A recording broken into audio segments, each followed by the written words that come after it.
Hi everyone.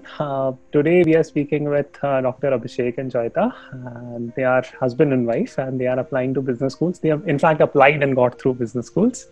So, on today's chat, what we are going to speak about, we are essentially going to speak about three things. One is that applying to business school as a couple. Number two, we'll speak with Dr. Abhishek and Joyita about their application and interview experiences. And then part three would be attending business schools in the post-COVID world. So, what are some things that are going on in their mind? Are they thinking about deferrals or not? So, these are a few areas that we will chat about on today's episode. So, with that, I'll just quickly hand over the virtual mic to Dr. Abhishek and Joyita. And if you can just walk us through your brief background and which schools are you going to attend to, which schools did you apply, so we can take it from there. Yeah. You want to take that? Yeah, okay, sure. So, hi, I'm Jaita, and I hold a bachelor's degree in computer science and engineering. And I have been working in the IT industry for about more than 10 years. And this year I had applied to Manchester Business School and I Business School, Warwick and Imperial Business School, and I got accepted into Manchester Business School with 15% scholarship and in I Business School with 40% scholarship. I'm going ahead with the Manchester Business School. And hi, this is Abhishek. I am a medical doctor by profession, a clinical biochemist by specialty. I have worked before this with the government of Maharashtra and West Bengal, and recently I was working under the Ministry of Health and Family Welfare, Government of India at a RML hospital. It has been almost 6 to 8 years since I'm in this profession, and now I am joining a side business school, University of Oxford, for my MBA this fall. Okay, so both Abhishek and Joyita are going to UK, so they will be in the same country, and it's good from that angle that applying as a couple, people usually end up or want to go to the same sort of university, same sort of schools, or at least at the very least same location. So Abhishek and Joyita, let's just quickly jump into your application experience, in the sense that when we started working together, you guys were very worried about your GMAT. I'll not ask you to quote your GMAT. Let's just leave it at that it was on the lower side, right? So, and you guys made it to great schools. So what was your experience been in terms of applying, identifying business schools as a couple? So what went through your mind, right, in terms of picking business schools and the entire planning part of it? Since you applied first, so you can take that question. Yeah, so what the important thing for me was that I wanted a global experience, and for that reason I think I was looking to apply in the UK because I was working in UK, and I got in contact with you, Akshat, and I think you helped me to refine which schools to apply to initially. And I think the application process is very important in that respect, because after you have to highlight what are the important things that you have to highlight in your application. So I think the getting the right guidance is very important in the application stage, because you might have a great story, but how to put forward in your application is very important. And I think, Akshat, you helped me in doing that, and so thanks to you for that. So that was my application strategy. And I think the other strategy was I wanted to apply in the initial rounds in all the business schools. So applying in the first and I wanted to apply by first and the second rounds in all the business schools. And because I think that is very important, because your chances of getting into a business school is higher if you apply early. So that was another strategy that I was looking to. And the other strategy I would say is speaking to the admissions team. So I got in touch with the admissions team of the different business schools I applied to. I spoke to different students and alumni and got to know about the culture of the schools and what the application strategy should be and how to make my application better. So these were my application strategies when I applied to the different business schools. Okay. All right, mine was and Abhishek did not listen to any of the advice that his wife gave him, so he applied late, right? So yeah, so he can probably touch upon. Mine was a totally different strategy altogether. I did not expect that we might get through this year, and I was already very tied up with my current job. But to my horror or my surprise or whatever you want to call that, Joyita already cracked into two of the best schools that she applied into, and that was like my back was pushed to the wall. Then I needed to do something, because if she goes to UK and I am left in India, then I'll again have to waste 1 year. So I got in touch with Akshat that my GMAT score was a bit low, and since I am already from a academic career, so I wanted to go into a good school. So that was my aim. So I discussed with Akshat, and he told me, and you told me that based on the profile also, sometimes the GMAT might not. I mean, is not a high GMAT is not required. So based on that, it is how you put across your story is what matters. So that was the best piece of advice I got, and it was a literal nightmare for both of us, because we had a very less amount of time to apply to a lot of schools. And we did that. I applied to almost 3 or 4 schools, one Cambridge, Oxford, Imperial. I was not interviewed in Cambridge, but I got through in Oxford. And after getting into Oxford, I withdrew from Imperial, because that was my dream school. So that was kind of, great for me. And the first time when I heard the news, it was literally awesome for me.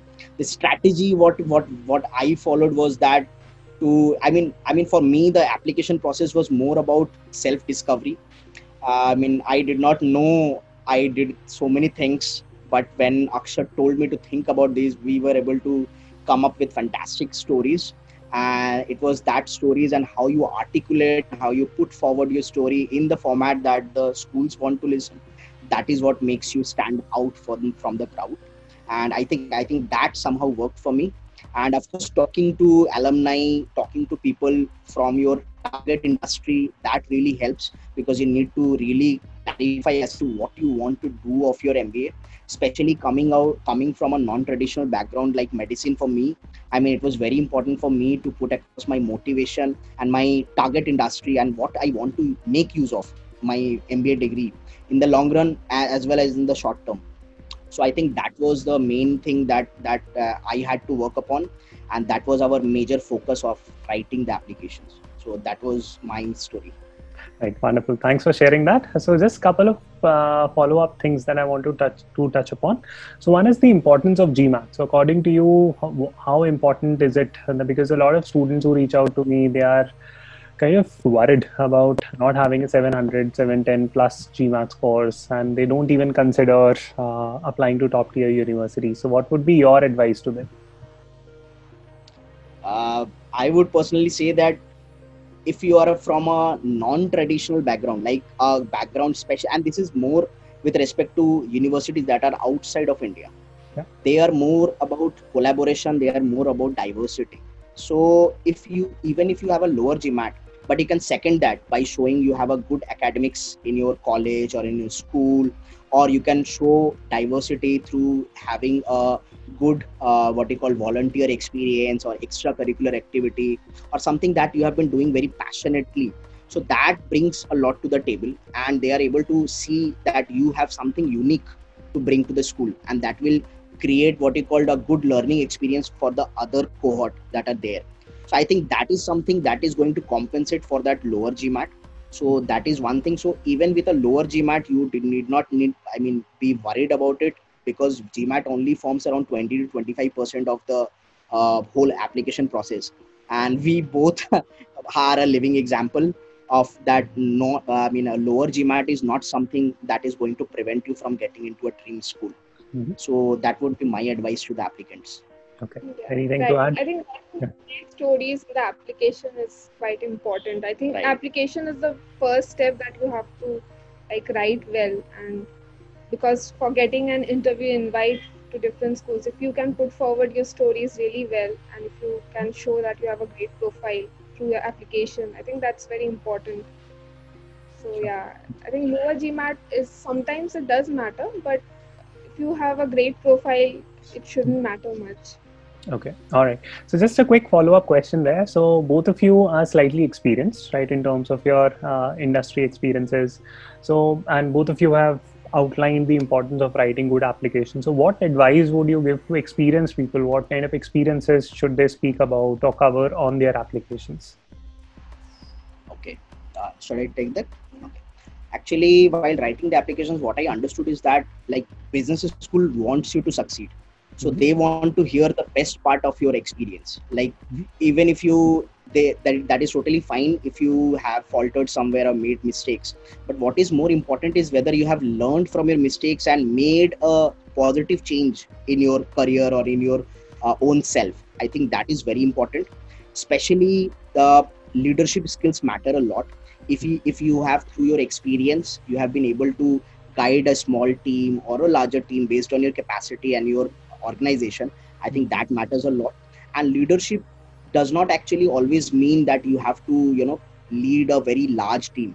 It is all about how you are able to keep the whole team gel together and how you support them and how you show a team working spirit. I think that can be shown even with a team member of say 3 or 4 people. So that actually matters a lot.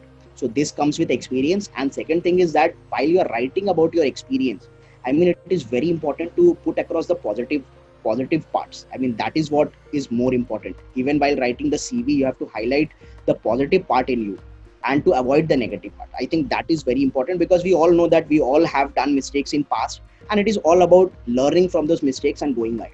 So I think that will be my take home message to all the experienced guys is that you have to bring forward positive things in your application that will give the admissions team the confidence that you deserve a place in our program. Yeah, I think each application, like each profile has its own USP. Like I had around 10 years of experience and I had international experience as well. So actually, I think you identify that I have to highlight those things like what is my USP in my profile, and really in the applications and in the essays and even in the interviews also I have to like put forward what my USP is and what my strengths are in my application. So I think that is very like someone who is experienced, they will definitely have something to tell about like what they have done in the past and highlight those things where they have actually done great things. And like even if it's not too great, but you can actually show how like if you can write good applications and show like you have made an impact by doing something, I think that's very important. And I think that is how you can show like if you are an experienced, and even if you have a GMAT. Yeah. Understood. So those are very helpful tips. So one final question around applications would be that, as a couple, I'm sure that you guys would have gone through a lot of struggles or looked at a lot of factors while picking business schools. So what are some things that you looked at and how did you reach the conclusion that applying to UK-based schools is the right fit? You want to take that or shall I begin? Yeah, actually, since I had a lot of experience, so I was looking into a business school which had a shorter duration. Like I wasn't looking for a higher duration school, and also I think I was looking into like for Manchester, it worked for me because they have a completely hands-on experience. Like they have the MBA as a hands-on experience one. So they have 3 projects in during the MBA course. So that is something that I was looking at, like learning and doing method, not just completely an academic one. So that was something I liked about the school. And yeah, I think these were the things like the kind of projects they were doing and the shorter duration course and diversity, like doing and getting a global experience through an MBA were some certain things that I was looking into when I selected the schools. And definitely applying to UK was important for me because I wanted to be like work in UK after my MBA. And I think Manchester has a very good reputation in the UK. Like a large amount, great amount of the cohort gets placed in the UK. So that was very important for me. So those were the reasons how I selected the school. For me, I mean, when Jaita got into Manchester as well as I, there was an obvious option that whether I should apply to UK schools as well as Spain school, or we should restrict ourselves to the UK schools. Now, one thing that I like to tell every aspirant is that if you are targeting a country that is outside of India, if you are targeting a different country, you need to be aware about, the job aspects and the visa formalities, because that should be the first thing that applicants, we have a tendency of looking at the best schools and then applying without even thinking about the repercussions that might happen after you pass out. So I think that is the huge takeaway, because like there are a lot of countries that might not be so international students friendly once you complete the MBA. So that matters a lot. So that was one of the reasons why she decided to leave IE and join Manchester. And when we decided that we want to go ahead with the UK format because of the new graduation route visa that had came out, so my obvious thing was to apply to all the UK schools. And of course, Oxford and Cambridge were the top programs. I avoided applying to LBS altogether because of the simple fact that LBS has a longer format of the MBA, and I wanted to do a shorter format of 1 year. So obvious thing is that Oxford and Cambridge are the top programs. Now, what mattered for me was the thing that Oxford has a lot of focus on developing leaders who want to solve problems of the world. Like they have huge focus on social impact. And that was something that I could relate to because I am already from an industry where you work with a lot of people from the, normal strata of the society, underprivileged people. So there you get to know how things are for a lot of people who are below poverty line. So I needed to go to a business school that has huge focus on social impact. And I think once I visited Oxford's campus and talked to the people, I think that was absolutely clear to me that this is the business school I want to be. And second thing is that by being in UK, we both could have, we are just 2 hours, differences there from each of our business schools. So obvious thing is that we could meet each other. So that is why I was fully focused to apply to only UK schools. So that was my reason of choosing this course. Right. So just a very quick note. Of course, people would research more about it. So, but from your research in terms of revised UK visa rules, if you can just quickly, like in bullet point format, tell us what are the primary advantages now? Right. Now, initially, what it was that before 2011 or 13, I guess, they had this graduate route as that time also. But after that, what happened is that this got curtailed and they only used to give 4 months of visa to find out the job once you pass out. So 4 months might not be suitable enough for a lot of people to find jobs. Of course, when you are from a top school, usually more than 90% of the cohort gets placed within 3 months. But then still it is a high risk for people from, India, like international students who don't have an option but to come back to India if they don't find a job, right? So now what happened is that in 2019, September, what happened is that the UK government had introduced again the same thing, the 2 years visa.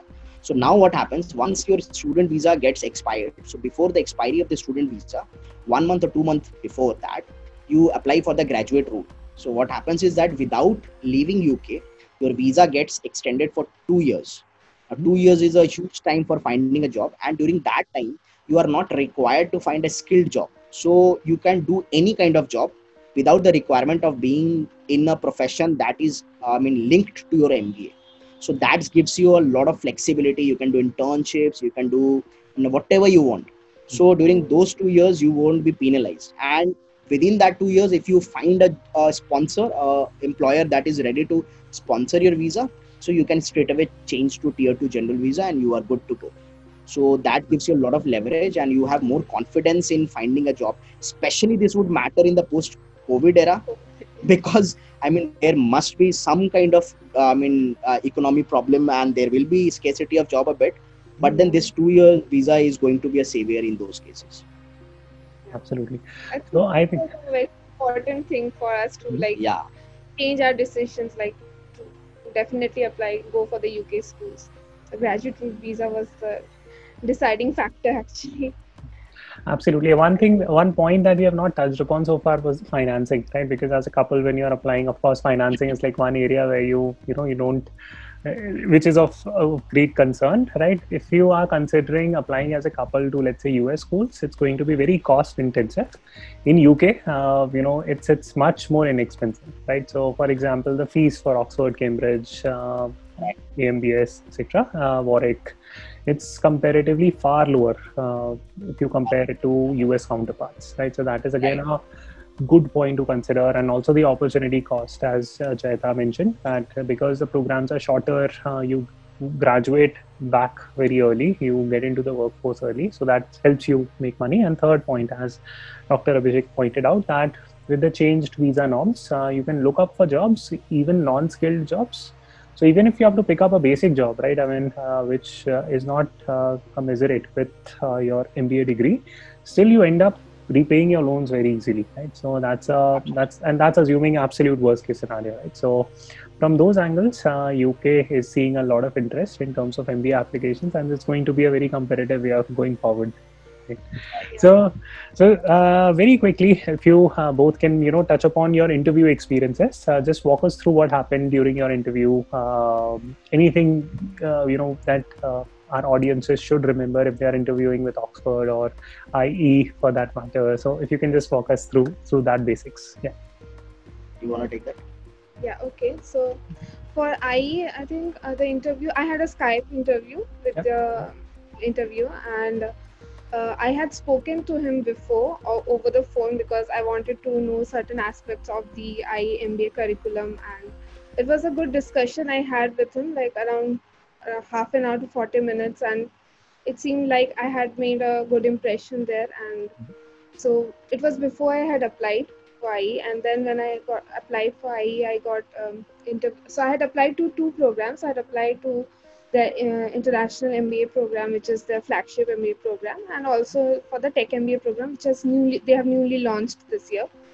So I got interview calls. Like I had just one interview for both the programs, and the same person with whom I had spoken to over the phone had interviewed me. So basically, he wanted to.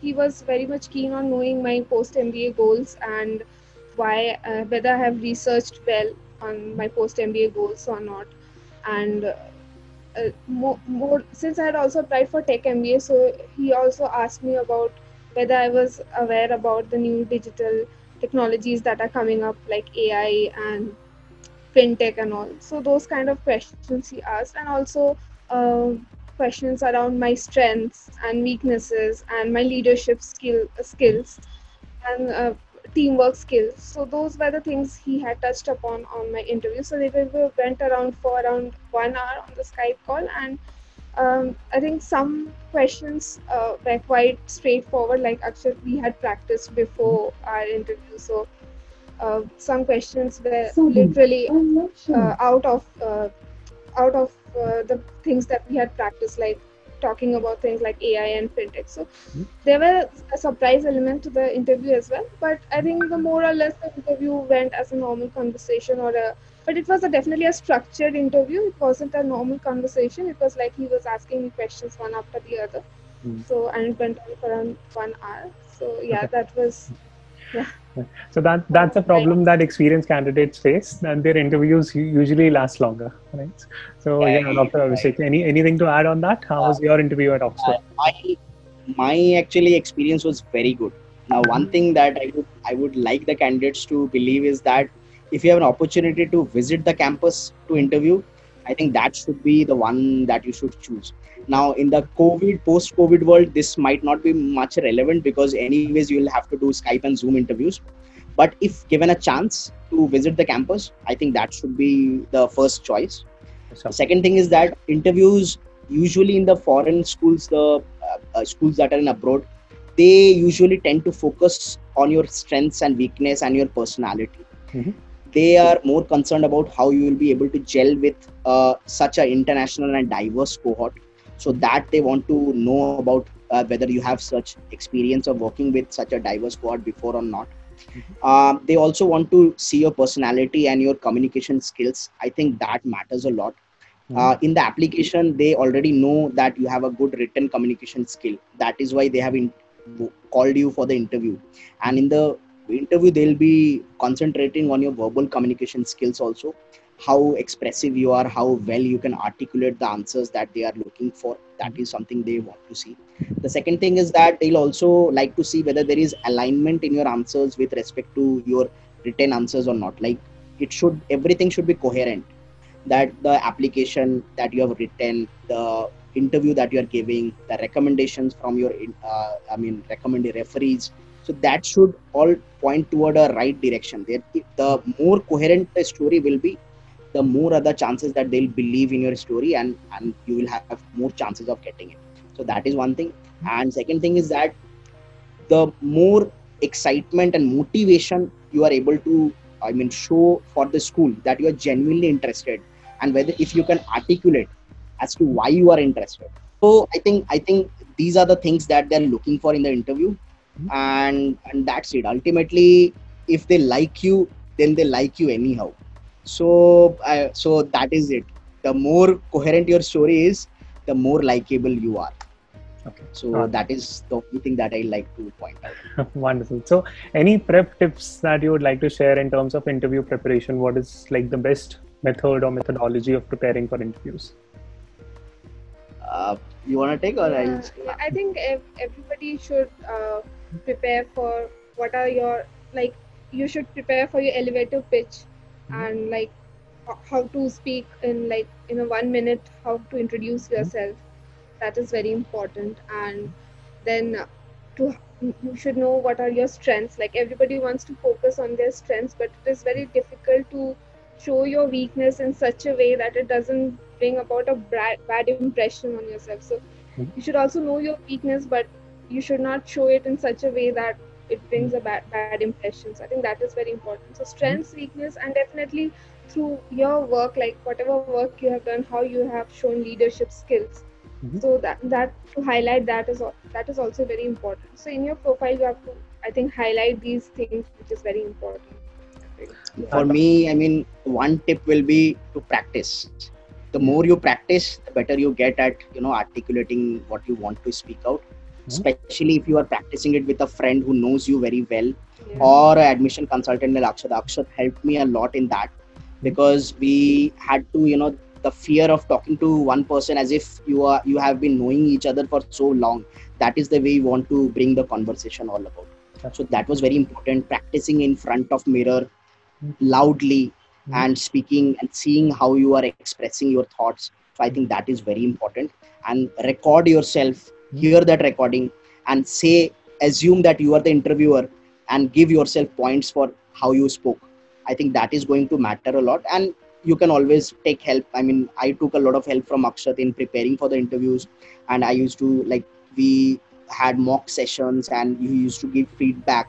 So that, and the next time when I met Akshat, then I had already rectified the mistakes that we had done the last time. So that way you need a partner to prepare. So that is very important, and practice it loudly in front of mirror. I think that works a lot. Absolutely. I think we practice among ourselves also. He was interviewing me and I was giving answers, and when he had his interviews, I was interviewing and he was giving answers. So that helped. If you have someone who is also preparing, and you can have a friend like that and interview each other and discuss those points, I think that also helps a lot. Absolutely. So in Jayata's case, she understood the cultural context of working in the UK, so it was easy for her to prepare. And Dr. Abhishek's case, he actually teaches. So he actually teaches a class, right, in his core profession. So it became easy for him to prepare and articulate his thoughts. But some people might require more time, right? So that's the entire essence of the discussion. So prepare accordingly. That's the thought that we will leave you with. So, okay. So now moving on to the last section around COVID, the entire situation that is playing out. I'm sure that a lot of students might be reaching out to you about COVID, how are you managing, etc. So let's start with the concerns. So what is it? What are 2 or 3 key concerns that you see, because you are going to attend business school this fall, right, when the COVID is at its peak? So what are some potential risks and concerns that you see? I'll take that. Actually, the most concern that we were about was that if the entire program that we are going into is conducted online. So that was the most risk that we were about, because already we are into a shorter format of the MBA, that is 1 year. And even if say 4 or 5 months are taught online, then it dilutes the experience that you have. Experience is at Oxford, Manchester, Cambridge, these are all about experience, the relationship that you find out in the campus. So that was one concern that we were really concerned about. The second thing was that the job market, since the economy is already down, the economy is going down, it's spiral down, and say whether in the next 1 year or 1.5 years, whether we will be able to get a job. So I think this was very important. Third was that in case there is a flare up, a second wave of COVID, So whether the students, the international students like us, would be sent back home or not. So that was something again we considered. So these were the few concerns. Actually, at one time we were really concerned about it. But later on, when we had discussions with a lot of people and we discussed about among themselves, we discussed with, even with you. So all these concerns were taken care of, and we finally went ahead with our plan. Sure. So, of course, this coronavirus in itself can be like a 2-hour topic that we can talk about, but just to keep the conversation short and relevant. So, let me put it this way. So, what convinced you to go this year versus the next? One thing that worked out for me was that, first of all, I wanted, the best part is that if you can pass the entire disease part, the epidemic, the pandemic part, while studying and not working, so that prepares you with a degree at the end of it. And when actually the job market goes up, so you are already prepared with a degree, you already have the skills that you want to succeed. So that will make you a very eligible person to get hired. The second thing is that there are a lot of people who will be skeptical but obvious, and they'll drop out this year, right? Say, for example, 20 to 30% of the people regularly who would have gone to the business school, they'll drop out. So that will decrease the quality of students that will get recruited by the business schools. And this might give you an upper edge when you are going for job hiring next year. So this will give you additional advantage. The third problem was, while applying next year, is that there will be a lot of people who did not choose to go this year, they will be applying. There are a lot of people who were considering USA business schools, the US business schools, and because of the latest policies by, their president, and they would be considering UK as a very favorable option. So this will increase the competition a lot. So these were a lot of things that motivated us to invest into our MBA program this year only. And I think this is going to be a good decision. Yeah, and I think we are also on a higher side of the age, so waiting for another year was like, we didn't feel like it was right to wait for another year, and we don't know like when the vaccine will be out and how long the coronavirus will continue. So nobody knows about it. So we have to take precautions, like follow what like the governments, they are working how to make like hygienic and healthy environment for the students. So they are taking precautions. Universities, they are updating us what precautions they are taking. And so in that case also, like we realized that we have to take the risk, even if it's a risk, but everybody has to go. Like even when we are going out, we have to take precautions when we are going out. We cannot just sit at home. So I think and what Abhishek said, I just agree with him that I think if we can pass this time studying in a business school, I think that will be a great opportunity. Absolutely. So let me just quickly summarize. I think some very interesting points were highlighted. So one is that, as Dr. Abhishek said, that as Joyita said, that they are on the higher side of work experience. It makes sense to go right away. And number two, the competition next year will go up significantly. So no point in fighting that battle and entering into that kind of a bloodbath from a competition point of view. Number three, the supply of MBA candidates would be low this time around. It's not as if that the supply of jobs will proportionately come down because of coronavirus, the MBA job market. So the competition in terms of jobs for people who are who are enrolling this time around, it will become easy for them to get recruited. So that's three. And fourth is the US versus UK debate. And a lot of people might be giving up on their US business schools, and they might apply to UK business schools. So that automatically increases the competition. So yeah, so I think those are wonderful points. Of course, this coronavirus discussion can go on and on and on, right? There is never an end to it. But yeah, hopefully this at least gives you an insight to the listeners that how to go about framing your own decisions, right? So thank you so much, guys. Any final tips, words, advice that you would like to share? Final tips will be like, even with a lower GMAT, you can still get into top business schools. You just have to tell your story in the right format, bring out the best out of yourself. I think that should be enough. Foreign schools look more into a collaborative environment. So that is something that you want to stress upon rather than the competitive spirit that the Indian schools have.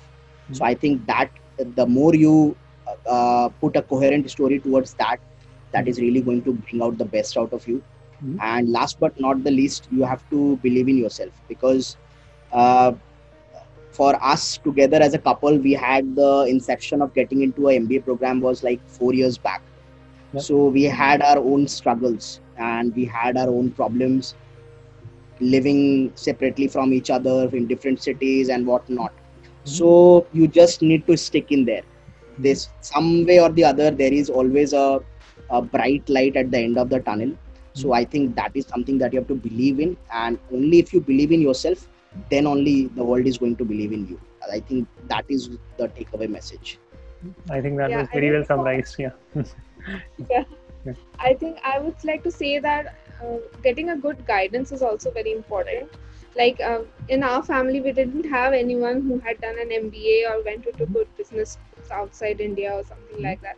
So getting a good guidance is very important. If you don't have any idea about how to apply and where to apply and how to like make your profile look good in your application. So like we work with you, Akshat, so that helped us a lot. Right.